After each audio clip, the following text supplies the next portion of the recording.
Joey Barton says English football is rotten after under-21's exit from June 26, 2015. The culture of English football is rotten from top to bottom. It's a nice little rhyme there. According to former QPR captain Joey Barton, Gareth Southgate's England side went out of the European Under-21 Championship at the group stage with a 3-1 defeat by Italy last Wednesday. There is a problem with the Premier League being a lot stronger than the Football Association. Barton, who won one cap, told the BBC, it makes it impossible for England to build good teams. FA Director of Elite Development Dan Ashworth defended England's selection policy for the tournament, despite a number of high-profile players not featuring in the Czech Republic. Liverpool forward Raheem Sterling, Everton midfielder Ross Barkley, Arsenal midfielders Alex Oxlade-Chamberlain and Jack Wilshere, and Man United defender Phil Jones were among those eligible but not called up. Those players are established internationals. It's like being a first-team player and asking them to come back and play in the under-21s. It's not necessarily the right thing to do, said Ashworth. But Barton, who's now a free agent after being released by QPR, countered and said, as some players get towards the top, they say, I'm too good for the under-21s because I've been in an England senior squad and I don't want to go to a tournament because I need to rest. They're not available because they're saying it, it would be better for my career not to go to this tournament, or their managers at club level are saying, we're not going to do that. The FA should just say to them, look, if you don't make yourselves eligible for an under-21 campaign, if you're selected, then you won't be considered for the national side for however many years. Though England went out at the first round stage for the third successive European Under-21 Championships, Ashworth's predecessor Sir Trevor Brooking said young English players are not behind the rest of the continent in terms of ability. The performances were not as good as the squad selected could have produced, said Brooking. I don't think there's a skills gap between our young players and the rest of Europe. We have to work on the mental toughness, decision making and how you deal with tournament football. Now, Alan Shearer has weighed in on this, saying Premier League monster to blame for the demise of England. England's under-21's failure at European Championship can partly be attributed to the Premier League, which has created its own monster, according to Alan Shearer. He believes that the country being held back by youngsters not being able to develop naturally as a result of scrutiny placed on any player in the top flight. There is no longer an environment at the top where a player can just evolve, said Alan Shearer. The Premier League has in many ways created its own monster. Young players who show potential are immediately catapulted to a level that is undeserving. With that comes demands for bigger contracts from agents, and suddenly a teenager or someone in their early 20s is commanding £100,000 a week. As a Liverpool supporter, that sounds very familiar. With that contract, just a little bit of the kids' hunger is taken away. Our Premier League is a terrific product. It is exciting to watch, but that deludes us into thinking it is of the highest standards. It is not. In fact, the standard is not as good now as it was 10 years ago. The former Blackburn and Newcastle striker also thinks money being pumped into all levels of English football may actually be holding them back.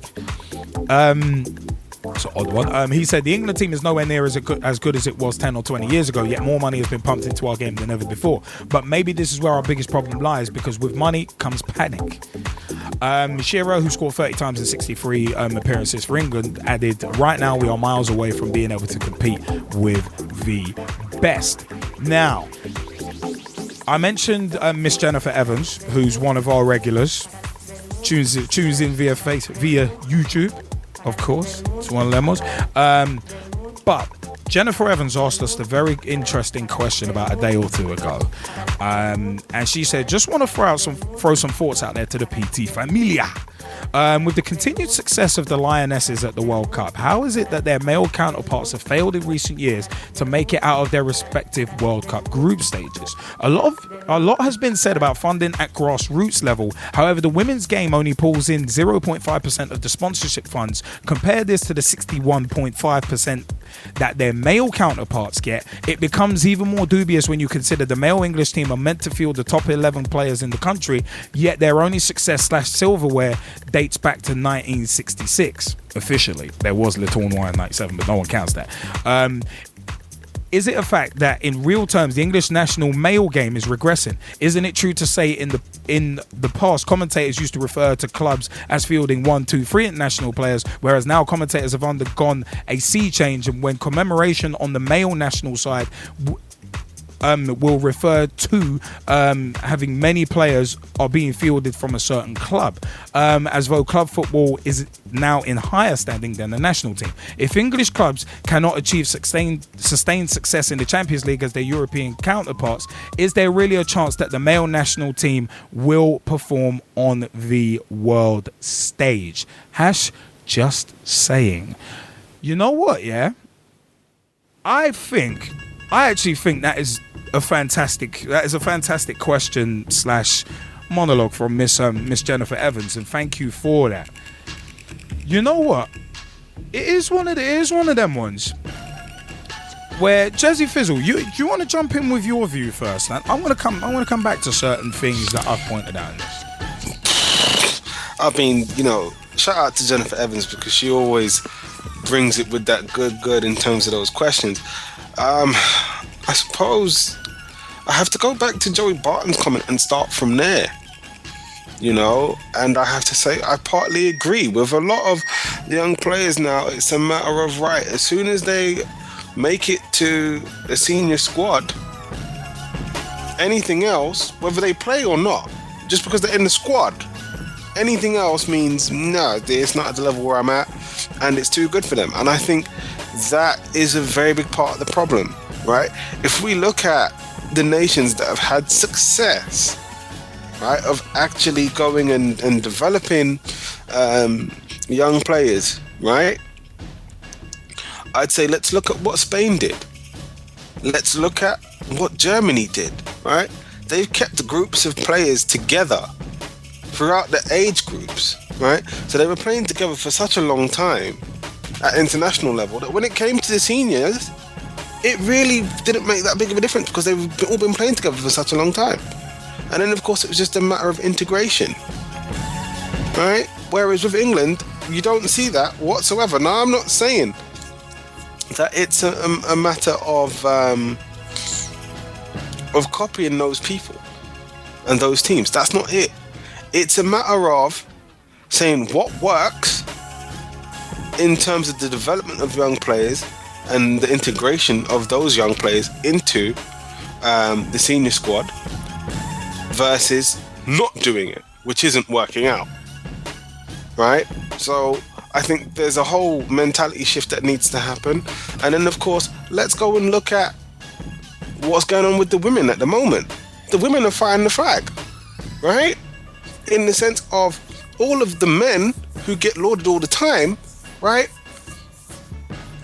And don't actually end up achieving that much. They're watching the women cheering them on. So, for me, I think culturally something has to change. I think there has to be an emphasis on playing in the youth tournaments for the young players to help get them ready. And it also has to be something put in place for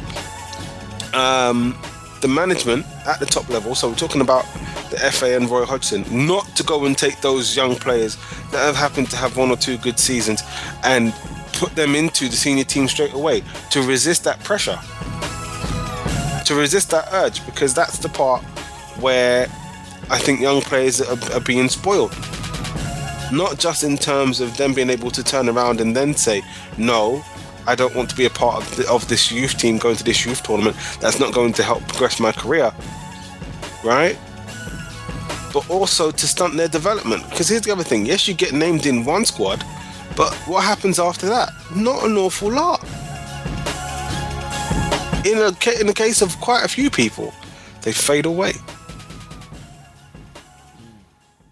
They fade away. So I think that definitely needs to change. And, I also think that the mentality of fans needs to change in regards to women's football, right? Because if we use the viewing numbers in America, just as an example, right?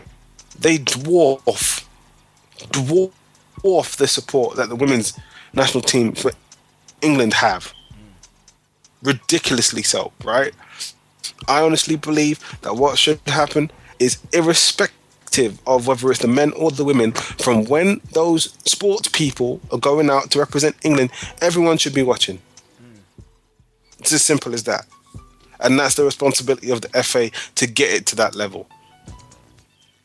Yeah. In my opinion. No, I'll go with that. Because after that's where you're going to get the future stars who will sit down and watch it and say, yeah, I want to do that. Whereas right now, it's so lopsided, it's ridiculous. And in the case of the men, I'm saying, well, what is there to actually support? What is there to actually cheer about? What are they actually achieving? Whereas, as you said right at the beginning of the show, the women, they've gone and actually made history in 2 rounds, back to back. What have the men's team done? And I know that's very much a, what have you done for me since 1966? But here's the thing, right? There's obviously something that needs changing because it's clearly not working. Whether it's the fans' expectations, the coaches, or the players' performances, or all of the above. Whereas the women's game obviously is doing something right because there's clear progress there. And history is being made. You know what? Yeah, the thing, you know, for me, one of the major things is, I actually saw this story posted in a separate place as well, in a certain football group that I'm on in Facebook, and it's a case of a lot of supporters and a lot of kind of, I think, the powers that be are asking themselves, if no one else, the wrong questions. The questions are, the questions in my view should be not, who is this coming from? Who is Joey Barton to say this stuff? The question should not be, who is he to say this? Or, his opinion doesn't matter. It shouldn't be that sort of attitude. For me, the sort of attitude should be solution driven. The powers that be should be looking at these comments, should be looking at these comments and thinking, you know what? We need to do something about it. Now, there's a lot of it. I mean, for me, I don't think it's just English football that is rotten from top to bottom. I think it's football culture in general. If you want proof of that, FIFA, corruption, fill in your own adjectives. But for me, the fact of the matter is, everything has to be looked upon from top to bottom, and it has to go from bottom to top first. Now it'd be a case. It's a case of, for me, I don't give a damn that it's Joey Barton that has said this. I give a damn about the fact that it had to be said. The fact that it's that blindingly obvious that it had to be said.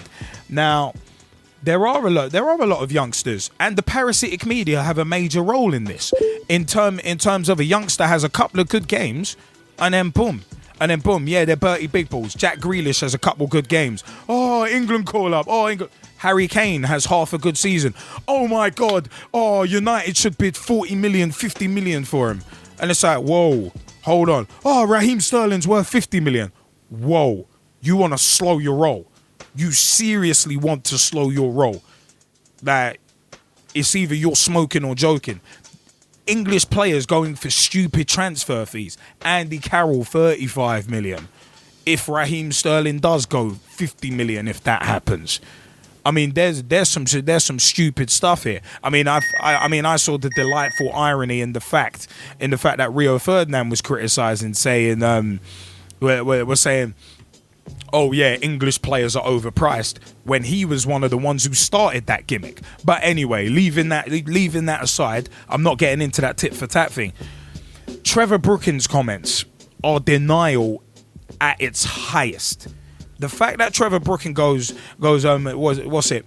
Yeah, I don't think there's a skills gap between our young players and the rest of Europe. I think you'll find there is. We're bowing at last 3 straight tournaments we bowed out at the group stage. That tells you a story. At senior level, same sort of crap is happening. The Lionesses, I see the difference with the Lionesses is that not only is there not as much parasitic media glare on them, but there's not the egos there. Because they are, you can see that the England Lionesses are a tight-knit group. You can see that the way they play together, that no one in that group is thinking they're Bertie Big Balls. No one in that group is a 19, 20-year-old player rolling up into a senior squad thinking he's Bertie Big Balls because he's had 4 good games. You ain't getting that at women's level, and egos are important. Just ask Eric Bischoff in WCW, another obligatory wrestling reference. So one of them was, egos are important, and when egos run amok, you are screwed. For me, it's one of them was, if there's not a gulf or a skills gap between the young players in England and the rest of Europe, why have we created St. George's Park, Trevor? Sir Trevor Brookin, I'd like to ask you, why has St. George's Park been built? Because if there wasn't a skills gap, then Greg Dyke wouldn't be saying, oh, we need to have this task force to sort things out. St. George's Park wouldn't have been built to try and make develop elite players and elite coaches. So if there wasn't a problem, that wouldn't be happening. So for me, Trevor Brookin's comments there are moronic. But Alan Shearer, I think, has hit nail on the head as well as Joey Barton, because at the end of the day, because the way I see this, the Premier League monster to blame for the demise of the national side, yeah, totally agree with that. I totally agree with that. That's another major part in it, because with the Premier League ain't giving a damn. You look at the disconnect between the FA and the Premier League as entities anyway. Look at the difference between Greg Dyke and Richard Scudamore. Them two don't look like they're working together. The Premier League is legitimately its own entity. The fact of the matter is the Premier League is its own cash cow. The fact that it's signing £1 billion deals based on what it's doing, that ain't going to change no time soon. That's not going to change anytime soon. The Premier League is not going to change what it does because it's making too much money to change what it does. So don't expect the Premier League to take heed of Alan Shearer's advice and say, "Oh, yeah, it's created its own monster." It very much has. The fact, you got English players getting overhyped, overvalued, overpriced over a few games.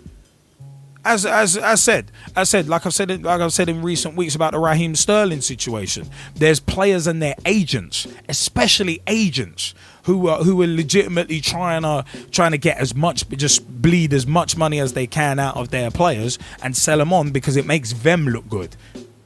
It doesn't matter about the development of their players; it just makes them look good. Kia Drabchian, example there.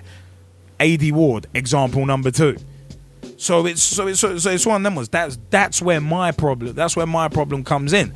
Now, with the Premier League, yeah, it is a terrific product, but that product obviously is coming at the cost of the domestic national team, and it's not a good thing.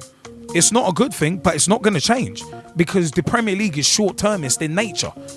The Premier League doesn't care about grassroots level, so why is it going to care about under 21s and young players and the international game when they're signing £5.13 billion television deals? Why are they going to care about anything else as long as the cash keeps rolling in?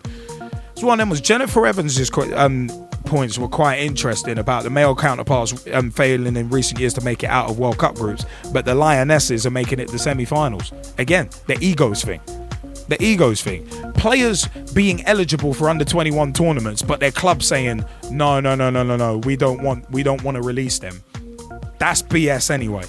Secondly, you don't want to. I'm in agreement with Joey Barton. If you're like no, I'd rather rest. I don't want to play an under 21s tournament. Fine, you don't get to play for the seniors either. For a finite amount of time. You don't get to play for the seniors either then. Because if you don't want to represent your country in the team that really needs you, then you ain't representing them at all. Bugger it. Totally agree with Joey Barton on that one. Now, you know what? It is one of them ones. The English national male game regressing? I would actually kind of agree with what Jennifer Evans has said in that. Because the sustained English clubs and sustained success in the Champions League, let's be honest, most English clubs are generally not English. If you look at Manchester City trying to fill their homegrown quota, that's not... There's that issue in terms of English clubs not really having many English players. There's that issue. That's a totally separate issue. But the fact of the matter is that you've got that you've got not even the top 11 players in the country representing England at national level. It'd be one of them ones that most players in the England team at senior level are not even the top players at their own clubs. So there's a problem right there. But we are developing less and less quality players. You can see it. And people, and of course, fans are a problem, parasitic media are a problem, and also the Premier League, because the focus is on the club game. It really is on the club game. Most people are like, I'd rather win a Champions League or a Premier League than a World Cup. So it's one of them ones. I just don't like this whole overnight superstars thing with young players as well. And we've discussed that on, I think it was a Pitch Talk Push Point. Overinflated transfer fees and overnight superstars. But it is one of them ones. It's concerning. I mean, funding at grassroots level is low, and it's the same with the women's game as well. But it's one of them ones. The male game is the cash cow, and as long as it's the cash cow, it's not going to care who it steamrollers, and that's the concerning thing. That is very, very much the concerning thing about it. So I don't know, man. I don't know. I mean, Lauren Dugan, did you want to jump in on this particular subject? Well, like, obviously, I have this weird. I've been thinking it for ages that some teams seem a little more sceptical about using young players in their teams than others. Like, you'll get teams that would rather use the youth, and it's the philosophies of different managers, I guess. But do you not think that's a bit of a confidence knock for some young grassroots players to see that some teams would rather spend, I don't know, upwards of 30 million on a player rather than maybe nurturing the youth and bringing them through? I don't know. It's up to you guys, but I was just throwing that out there. No, do you know what? That's a great point to throw out there, and I think it is a confidence knock, because then you got players saying, well, to coin an obligatory wrestling reference, what about me? What about Raven? It'd be one of them ones.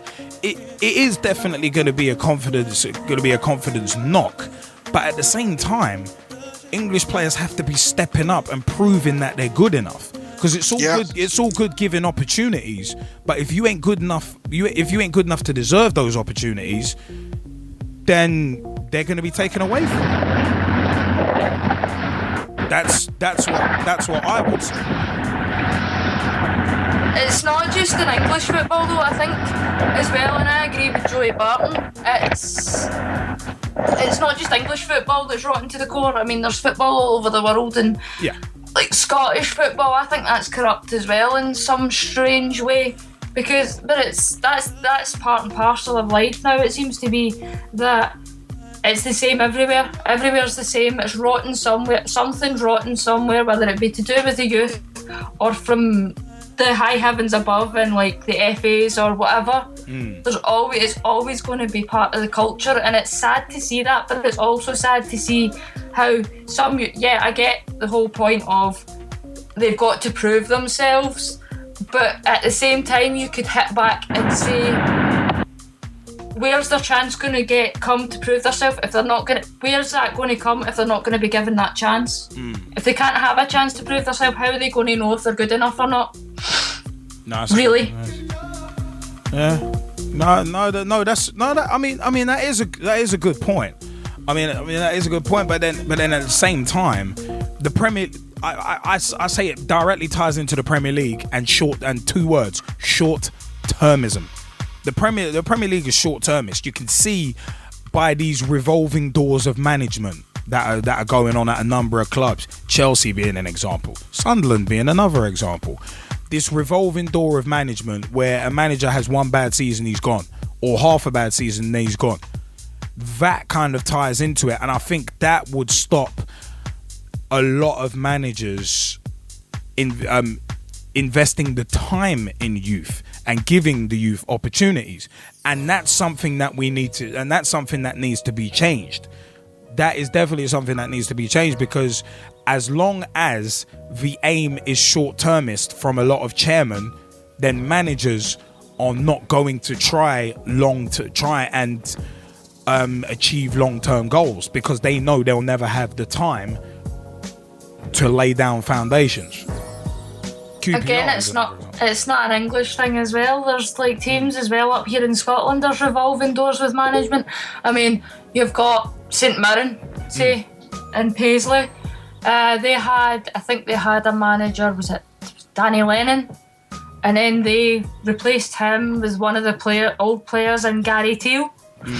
And Gary Teal, to me, wasn't given long enough. But that's my view. But at the same time, it's the same at Kilmarnock. You look at Old Tranmere Rovers head coach Kenny Shields. He was at Kilmarnock for 2 years, 3 years maybe. First as an assistant, then to go and manage them himself. He won a cup in that season and beat both sides of the Old Firm for the first time in 17 years for Kilmarnock, which is a big thing. And then the following season was absolute dross for Kilmarnock. And he got sacked, but that was because of the attitude of their chairman, and it's wrong. It's a bad attitude to have, especially in a game like football. Like Richard Gough famously said, when he was a player, he said, "You're only 5 results away from the sack, ultimately." And I mean, another example of that is Leeds United.